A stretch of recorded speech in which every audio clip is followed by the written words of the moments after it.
from Tiff for JoBlo with a video review of their premiere midnight movie this year, Weird, the Al Yankovic Story, which is basically the Weird Al Yankovic biopic we've all been waiting for if it was a complete and utter fabrication. So this is coming out from Roku later this fall, and I have to say, it's for hardcore Weird Al Yankovic fans first and foremost. Now, if you're not devoted to his particular brand of silly, you may not get why this movie sold out its Midnight Madness premiere screening and had usually jaded film critics scrambling to squeeze into its one and only TIFF press screening.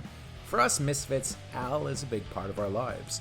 For his long-awaited biopic, Weird Al, who co-wrote and produced the movie, has done to the big screen biopic genre the same thing he does with every song that he satirizes. He kept the best parts and injected it with a whole lot of silly. If it's similar to anything that's come before, I would compare it to the underrated Walk Hard, the Dewey Cox story, albeit done on only a fraction of the budget, as it is a Roku original after all. Well, uneven, it often is quite funny and has more than enough laughs jammed into the film to make us fans feel that Hollywood is finally done right by Weird Al.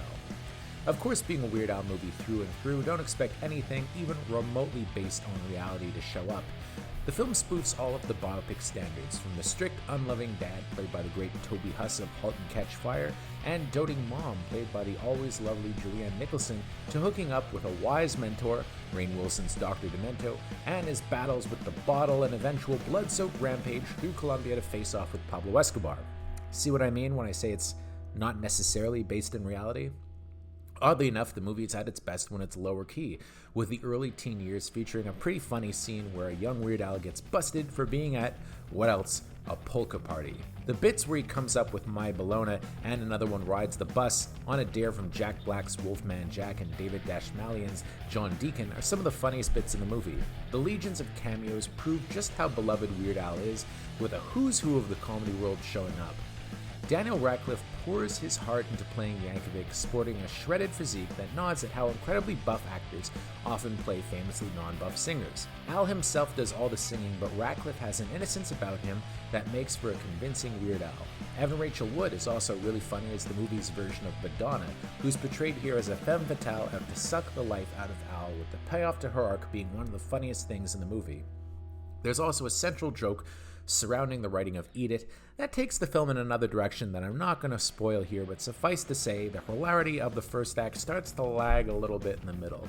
There's a too long LSD hallucination scene that's too much like other bits that we've seen in other movies like this over and over again, and the action movie showdown in Colombia, while funny, also feels a little too much like the unbearable weight of massive talent.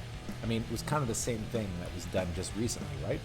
However, it should also be said that the movie is a bit like Al's music in the way that not every joke lands, but when they do, they're so funny they make up for the ones that don't. Al is famously clean-cut, meaning the movie has very little in the way of blue humor, but one of his strengths has always been that he doesn't have to be lewd to get a laugh. Instead, he's clever. Al himself has a cameo as one of the Scotti brothers based on his longtime label. Director Eric Appel, one of the main guys at Funny or Die who made the film, makes his feature debut and co-wrote the movie with Al. He also wrote and directed that short film from a couple of years ago with Aaron Paul that this is based on, and clearly has a deep love for all things Weird Al. In the end, non-Weird Al fans may not quite get the joke, but if you love Weird Al Yankovic and his music, this movie is a lot of fun. Well, I would have loved to have seen more spoof videos, as how can you do a Weird Al movie and barely show any of his music videos?